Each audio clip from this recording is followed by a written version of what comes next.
My stepmom told everyone at my graduation that my real mom would be ashamed of me, so I played the recording at her birthday party. I was 8 when mom died in a car accident. Dad fell apart completely. Couldn't even make me breakfast without burning it. For 2 years, it was just us stumbling through life, eating cereal for dinner and forgetting to do laundry until I had no clean clothes left. Then he met Cassandra at his grief support group. She seemed like a miracle. She cooked actual meals, helped with my homework, and slowly brought laughter back into our house. When they married, she insisted I call her mom. Your real mother would want you to have a mother figure, she said, stroking my hair. I promise to love you like my own. I believed her completely. For 3 years, Cassandra played the perfect stepmother. She attended every school event, bought me clothes that actually fit, and even helped me with my science fair project that won first place. Dad would beam watching us together. See how natural this is? He'd say. We're a real family again. But I started noticing things. How her smile would disappear the moment Dad left the room. How she'd make subtle comments about my genetic limitations inherited from Mom's side. How she'd compare everything I did to what her sister's daughter accomplished. The mask began slipping during my junior year. Your mother was always scattered, she'd say while I struggled with algebra. I see that same lack of focus in you. When I got into state university with a partial scholarship, she barely acknowledged it. Community college might be more realistic, she suggested to Dad. We don't want to set her up for failure. I started keeping my achievements to myself. Senior year, things escalated. She'd criticize my college essays, suggesting my writing was emotionally immature. She questioned whether I was college material in front of relatives. Most painfully, she began rewriting the story of my mother. If she'd been more responsible, maybe that accident wouldn't have happened, she said during one particularly cruel dinner. I stopped eating with them. The cruelty became systematic. Cassandra would intercept college acceptance letters before Dad saw them, then tell him I'd been rejected from schools that had actually offered me scholarships. She convinced our relatives that I was struggling academically when I was actually on the honor roll. She started suggesting to Dad's friends that I might have inherited my grandmother's mental health issues. I didn't even know my grandmother had mental health problems until I overheard Cassandra on the phone with her sister. The instability definitely runs in that family, she said, not knowing I was listening. First the grandmother with her episodes, then Amy with her paranoid delusions before the accident, and now this one's showing signs too. That was the first time I'd heard anyone suggest Mom had been paranoid or delusional, but Cassandra said it with such conviction that I started questioning my own memories. Had Mom really been acting strange before she died? I'd been so young, maybe I'd missed the signs. Maybe Cassandra was right about our family's mental health issues. Maybe I was losing my grip on reality. The gaslighting was so subtle and persistent that I began doubting everything. When I mentioned feeling confused about Mom's last few months, Cassandra would nod sympathetically. Your mother was going through a very difficult time, she'd say gently. She was becoming increasingly paranoid, seeing threats that weren't there. It's probably better that you don't remember all of it. But there were moments when fragments of real memories would surface. Mom staying up late on her computer, making mysterious phone calls, asking strange questions about Cassandra's background. At the time, I'd assumed she was just being protective of Dad's new relationship. Now I wondered if there had been more to it. The breaking point came at graduation. I'd worked 4 years for this moment. Valedictorian, full ride to state, early admission to their honors program. As I walked across the stage, I spotted Dad and Cassandra in the crowd. He was beaming with pride. She looked bored, checking her phone. At the reception afterward, parents surrounded me with congratulations. Mrs. Rodriguez, my English teacher, gushed about my scholarship essay. Your mother raised you right, she said warmly. Amy would be so proud. That's when Cassandra's mask finally slipped completely. Her face darkened with genuine hatred. For just a moment, I saw the real person underneath the stepmother act. Actually, she announced loudly enough for everyone to hear, her real mother would be ashamed of the selfish, ungrateful person she's become. Thank goodness she has me to provide actual guidance. The crowd went silent. I felt my face burn with humiliation as whispers started. Dad stood frozen, his mouth slightly open. Mrs. Rodriguez looked appalled. That seems unnecessarily harsh for a graduation celebration. Someone needs to keep her grounded, Cassandra continued, her voice getting louder and more venomous. Her mother spoiled her, filled her head with unrealistic dreams. If she'd lived, she'd see the same character flaws I deal with daily. The entitlement, the manipulation, the constant need for attention. My best friend Whitney stepped forward. That's completely inappropriate. Cassandra turned on her too. Oh, please. You've enabled her delusions for years. Someone needs to tell the truth about what this family has been through. The entire reception was staring now. Dad looked like he wanted to disappear into the floor. Cassandra, he said quietly, maybe we should... No, she cut him off. I've been patient for 7 years trying to help her overcome her genetic predisposition toward instability, but look at her, dramatic, attention-seeking, just like her mother was at the end. That's when I snapped. At the end? I asked, my voice shaking. What do you mean at the end? Cassandra realized she'd said too much. Her face went pale. I mean, before the accident. Your mother was becoming increasingly unstable. You barely knew her before the accident, I pointed out. You met Dad at grief counseling after she died. The lie hung in the air between us. Several people were paying close attention now, including Uncle Raymond, who'd known our family for years. Actually, Uncle Raymond said slowly, I could have sworn David mentioned meeting you before Amy's accident. Dad looked confused. No, that's not... We met at the support group, but Cassandra's face had gone completely white. She was trapped, and she knew it. I excused myself and spent the rest of the reception in the bathroom, crying. But something had shifted. For the first time, other people had witnessed Cassandra's cruelty. The perfect stepmother mask had cracked in public. That night, I lay in bed replaying not just her words, but Uncle Raymond's observation. Had Cassandra and Dad met before Mom's death? Why would she lie about something like that? Something Dad had mentioned years ago suddenly clicked. After Mom's funeral, he'd kept everything in storage, including Mom's old recording equipment from her podcast days. Mom had been working on a true crime series before she died, investigating local cold cases. Maybe her equipment would have other recordings. Maybe there were clues about what had been bothering her in those final months. The next morning, while Dad and Cassandra went to brunch with her sister, I drove to the storage unit. The place smelled like dust and old cardboard. Dad had rented the largest unit available, unable to bear throwing away Mom's things. Her podcast equipment was exactly where he'd said it would be, in boxes labeled Amy's work stuff. But what I found underneath changed everything. Hidden beneath cables and microphones was a small digital recorder I'd never seen before. It was still functional, with dozens of files labeled with dates from Mom's final months. I listened to the first file and nearly dropped the device. It was Cassandra's voice, but not talking to Mom or Dad. She was on the phone with someone, discussing our family in cold, calculating terms. The insurance payout alone is worth $2 million, she said, plus the house equity and his business assets. David's completely broken, desperate for someone to fix his life. He'll never question anything I tell him. My hands shook as I realized Mom had been recording Cassandra without her knowledge. The next file was even more damning. Cassandra was explaining to someone called Vincent how she'd targeted Dad specifically after researching our family's finances online. "I've done this before," she said casually. "Rich widowers are easy targets. They're lonely, grateful for attention, and they don't ask difficult questions if you give them what they need emotionally." I sat on the storage unit floor, going through file after file. Mom had been building a case, documenting evidence of what was clearly a deliberate con job. But it got worse, so much worse. In the later recordings, Cassandra wasn't just discussing financial manipulation, she was talking about eliminating obstacles. "She's getting suspicious," Cassandra told Vincent in one recording. "Amy's been asking questions about my background, looking into my previous relationships. She even hired some kind of investigator. What are you going to do?" Same thing I did with Richard's ex-wife when she got too curious. Make it look accidental. My blood ran cold. Richard must have been another victim. The conversation that followed was the most chilling thing I'd ever heard. Cassandra and Vincent discussed sabotaging Mom's car, loosening the brake lines just enough to cause an accident during her daily commute on the winding mountain road. "She drives that route every Tuesday,"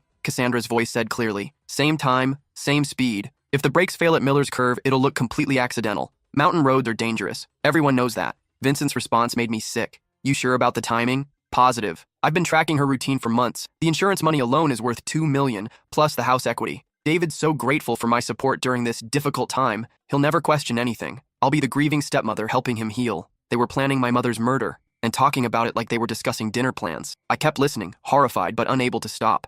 The recordings revealed that Cassandra had done this before, multiple times. There was Gerald in Phoenix, whose heart attack seemed convenient considering his new will. Richard in Denver, who'd fallen down his basement stairs after changing his life insurance beneficiary. William in Seattle, whose prescription medication mysteriously interacted fatally with alcohol he supposedly never drank. Each death had netted Cassandra hundreds of thousands of dollars. She was a serial killer who specialized in wealthy men with assets to inherit, but Mom had figured it out. The next recording was Mom confronting Cassandra directly. They'd met at a coffee shop downtown, and Mom had worn a wire. "I know what you are," Mom's voice said, steady despite her obvious terror. Cassandra laughed, a cold, emotionless sound I'd never heard from her before. "You know nothing. David's already pulling away from you. He tells me everything, how distant you've become, how paranoid. He's worried about your mental health, because you've been poisoning him against me. I've been helping him see reality. You're unstable, just like your mother was before she had her breakdown. It runs in families, doesn't it? Mental illness, paranoia, delusions of persecution. I'd never known my grandmother had any mental health issues. But now I understood how Cassandra had been laying groundwork to discredit Mom,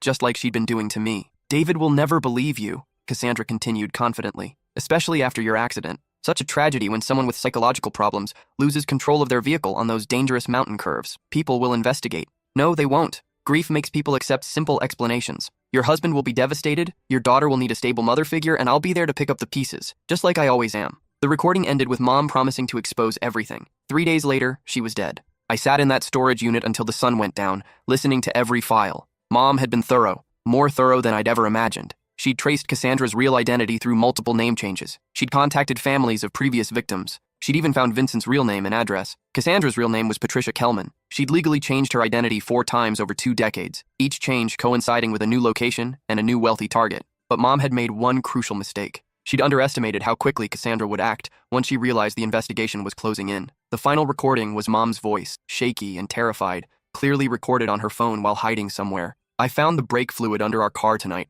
Cassandra knows I've been investigating her. David won't listen. She's convinced him I'm having some kind of breakdown. If something happens to me, please know it wasn't an accident. The evidence is hidden where we used to read together.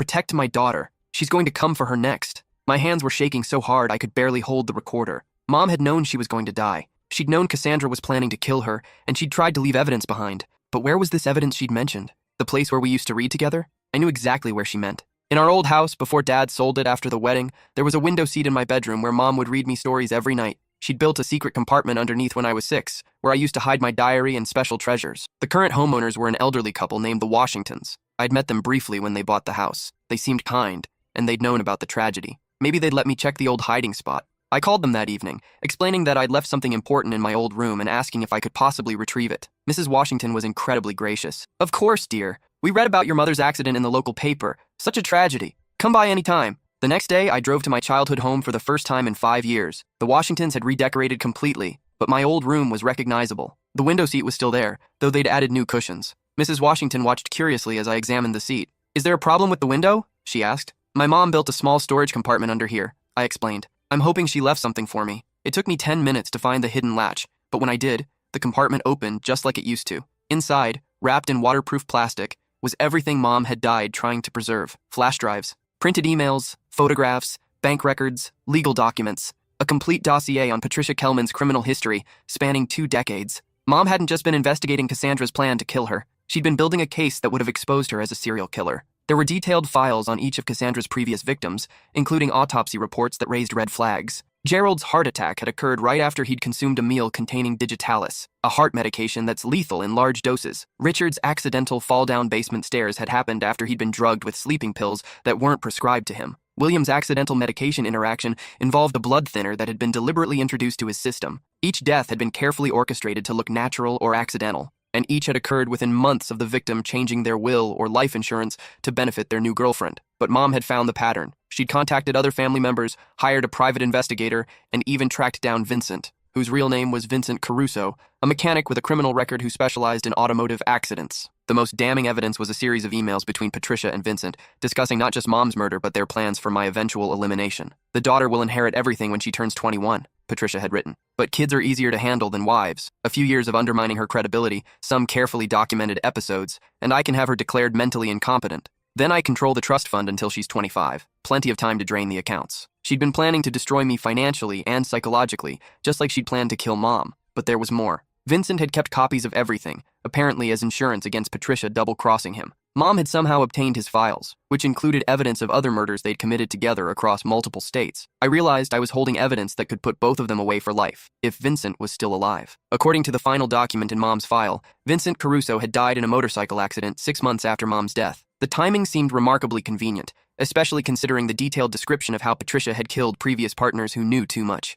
I spent the rest of the day organizing everything chronologically. Mom had been incredibly thorough, but she'd hidden the evidence so well that it had taken 7 years for anyone to find it. 7 years during which Cassandra had played the perfect stepmother while planning my destruction. I needed to be careful. If she'd killed 5 people, including her own partner, I was clearly in danger. But I also knew time was running out. Cassandra had been getting more aggressive lately about my supposed mental health issues, suggesting to Dad that I needed professional intervention before starting college. Looking at her timeline, I had maybe 6 months before she'd have convinced Dad to have me committed to a psychiatric facility. Once she had power of attorney, she could drain my accounts and keep me institutionalized indefinitely. But Mom had given me the weapons I needed to fight back. I consulted with a lawyer who specialized in cold cases, showing him just enough evidence to confirm that the recordings were admissible and the documentation compelling. "This is extraordinary," he said, studying the files. "Your mother built a prosecutor's dream case, but you need to be extremely careful. If this woman has killed 5 people, you're in immediate danger." I already knew that. Cassandra had been getting more brazen about her criticism of my mental state, even in front of Dad. Just last week, she'd suggested I was showing signs of the same paranoid delusions that affected your mother toward the end.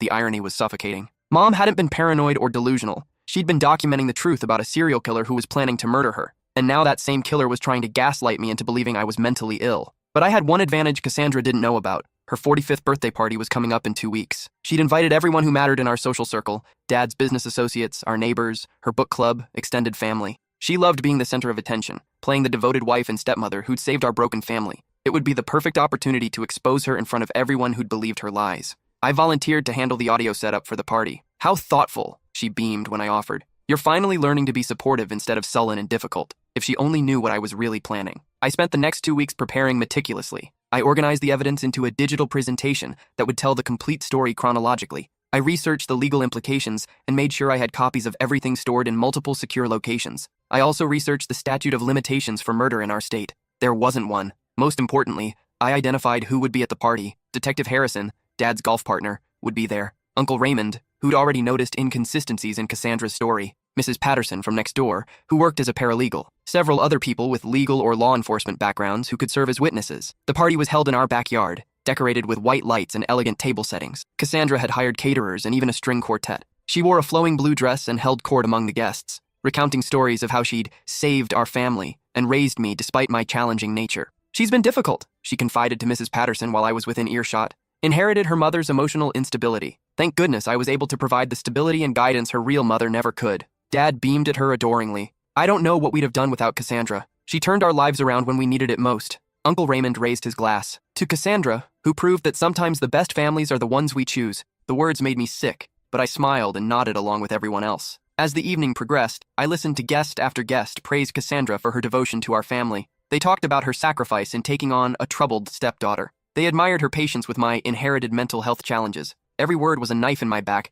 but also fuel for what I was about to do. After dinner and the traditional birthday toasts, I stood up with my champagne glass. "I want to share something special tonight," I announced, my voice carrying clearly across the yard. "A recording I found recently that really shows who Cassandra is." She smiled expectantly, clearly assuming I was about to praise her publicly. Dad looked proud, thinking I was finally acknowledging Cassandra's role in our family. Several guests murmured approvingly, expecting a heartfelt tribute from the stepdaughter to the woman who'd raised her. I walked to the sound system and connected my phone. This first recording is from 7 years ago, when Cassandra was planning our family's future. I pressed play. Her voice filled the backyard, crystal clear through the speakers. "She drives that route every Tuesday. Same time, same speed. If the brakes fail at Miller's Curve, it'll look completely accidental." The effect was immediate and devastating. Conversations stopped mid-sentence. Glasses froze halfway to lips. Every eye in the yard turned to Cassandra, whose face had gone completely white. Vincent's voice joined in, discussing insurance money and murder timelines as casually as they might discuss the weather. "Stop this!" Cassandra hissed, lunging toward the speakers. Dad caught her arm, his face a mask of confusion and growing horror. "What is this?"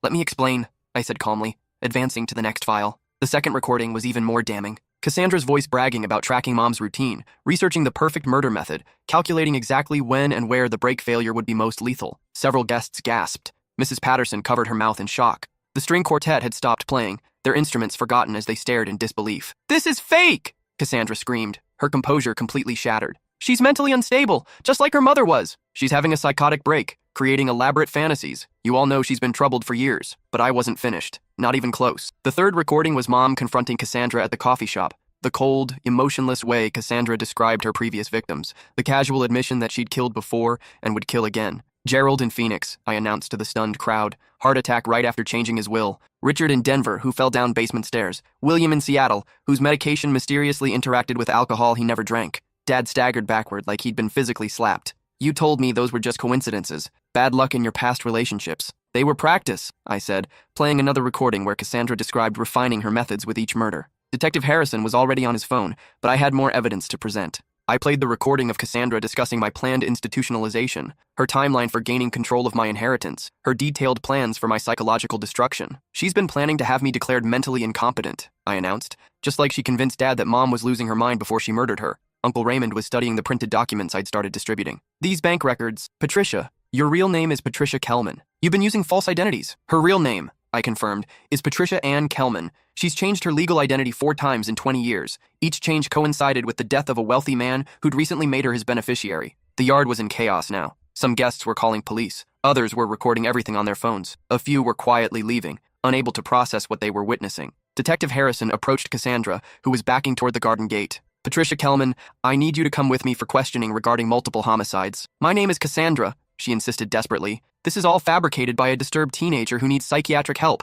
You all know she's been unstable for years. I've been documenting her episodes." That's when I played the most devastating recording of all. Mom's final message, recorded on her phone while hiding in terror. "I found the brake fluid under our car tonight. Cassandra knows I've been investigating her. If something happens to me, please know it wasn't an accident. The evidence is hidden where we used to read together. Protect my daughter. She's coming for her next." The silence that followed was deafening. Even the night sounds seemed to have stopped. When Mom's voice faded away, Dad was crying. Several guests were openly weeping. Others looked physically sick. Cassandra tried to run. She made it halfway to the garden gate before 2 off-duty officers from the party tackled her to the ground. As they forced her hands behind her back, she turned to look at me with pure, undiluted hatred. "You ungrateful little bitch," she snarled. all pretense of motherly concern gone. I gave you everything. I saved your pathetic father from his depression. I made you into someone worthwhile instead of the damaged freak you were destined to become. No, I replied, my voice steady despite my racing heart. You killed my mother and spent 7 years trying to erase her memory. You manipulated my father and planned to destroy me too, but you failed. As they loaded her into the police car, she screamed at the crowd of witnesses. She's lying. Check her medical records. Mental illness runs in that family. I was trying to get her help. Even in handcuffs, she was still trying to gaslight everyone who'd heard the evidence. Detective Harrison looked at me with a mixture of admiration and concern. We'll need you to come to the station tomorrow with all the evidence. Are you safe tonight? I've already made copies of everything, I assured him. Multiple copies, stored in different locations. Everything's organized chronologically with timestamps and authenticity verification. The investigation that followed moved faster than anyone expected. Within 48 hours, they'd reopened cases in Phoenix, Denver, and Seattle. Vincent's motorcycle accident was reclassified as a homicide. The FBI joined the investigation when they realized they were dealing with a serial killer who'd operated across state lines for 2 decades. But the most shocking discovery came when they searched Patricia's belongings with a warrant. Hidden in a safety deposit box under her original name, they found what could only be described as trophies, wedding rings from each husband, watches, personal items that meant nothing to her, but everything to the families she'd destroyed. There was also a leather-bound journal documenting her methods, her target selection process, and her psychological manipulation techniques. She'd written about me extensively, describing me as an obstacle to be removed once the initial mourning period ends and David is fully dependent. According to her timeline, I would have been institutionalized within 8 months of my 18th birthday. The journal also revealed the existence of other victims the authorities hadn't discovered yet. 2 more men in California, another in Oregon, possibly others she hadn't bothered to document. Dad was completely shattered when detectives showed him the journal entries. The guilt of betraying Mom's memory, of allowing her killer to raise her daughter, of nearly losing me too. It destroyed him. She was so convincing, he kept saying during our long conversations in the weeks that followed. She seemed to genuinely love you. I thought I was giving you the stable family life your mother would have wanted. She's a psychopath, I explained gently. They're experts at mimicking emotions they don't actually feel. None of this was your fault. But Dad blamed himself completely. He'd trusted his wife's killer to raise her daughter. He'd allowed that same killer to slowly poison him against Mom's memory. He'd been prepared to have his own daughter committed based on the lies of a serial murderer. The preliminary hearing was a media circus. 4 different jurisdictions wanted to prosecute Patricia for murder. The FBI had opened a task force to investigate whether there were additional victims spanning 3 decades. Patricia's defense team tried every angle they could think of. They claimed the recordings were fabricated using advanced audio technology. They argued that I'd had a complete psychotic break and created an elaborate delusion about my stepmother. They even suggested that Mom had killed herself and somehow framed Patricia posthumously. Nothing worked. The evidence was overwhelming. Forensic analysis confirmed that every recording was authentic, recorded on devices that predated modern audio manipulation technology. The brake lines on Mom's car had indeed been tampered with, exactly as described in the recordings. Vincent's motorcycle showed similar patterns of mechanical sabotage. Most damning was Patricia's own journal, written in her handwriting over a period of years, containing details only the killer could know. The trial lasted 10 weeks. I testified for 3 full days, walking the jury through each piece of evidence Mom had gathered and explaining how Patricia had manipulated our family for 7 years. The most difficult part was describing the psychological abuse, how she'd gradually convinced Dad and me that Mom had been mentally unstable, how she'd systematically undermined my confidence and academic achievements, how she'd been preparing to have me institutionalized. She didn't just kill my mother, I told the jury during my testimony. She tried to kill my mother's memory. She spent years convincing us that Mom was flawed, paranoid,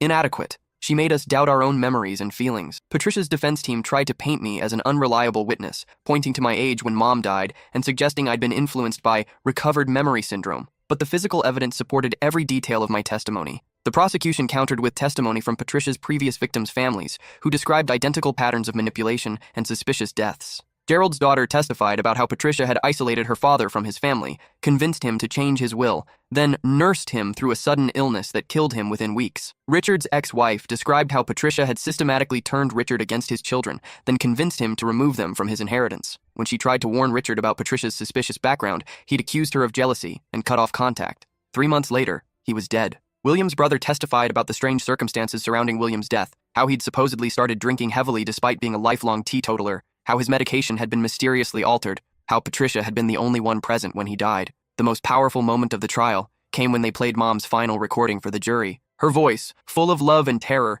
begging someone to protect her daughter if anything happened to her. Several jurors were crying by the end. Patricia stared straight ahead, showing no emotion whatsoever. The jury deliberated for 6 hours. When they returned, the 4 women stood and delivered guilty verdicts on all counts: 4 counts of first-degree murder, conspiracy, insurance fraud, witness intimidation, and identity theft. Patricia showed no reaction as each verdict was read. She sat perfectly still, as if she were watching someone else's trial. The judge scheduled sentencing for the following week. Patricia was remanded to custody without bail, ending her 7-year charade as a grieving stepmother and devoted wife. During the sentencing hearing, several family members of her victims gave impact statements. Gerald's daughter described growing up without a father, never understanding why he'd suddenly turned against his family. Richard's son talked about the guilt of not being able to protect his father from a woman they'd all instinctively distrusted. When it was my turn to speak, I'd prepared carefully. Your Honor, Patricia Kelman didn't just kill my mother. She tried to kill my mother's memory. She spent 7 years convincing my father and me that Mom was flawed, unstable, inadequate. She made us doubt our own memories and feelings about the woman who'd loved us most. I pulled out the photo of Mom and me from my 7th birthday,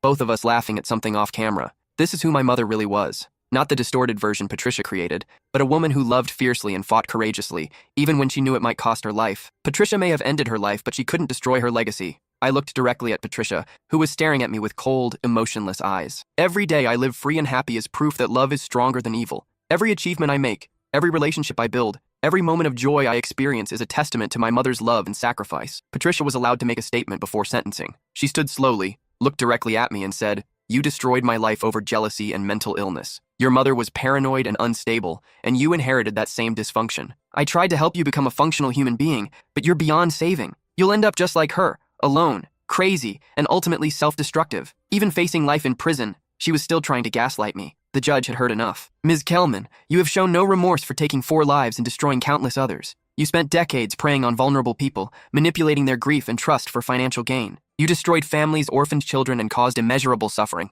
He paused, looking directly at her. "You were convicted by overwhelming evidence, including your own documented admissions of guilt.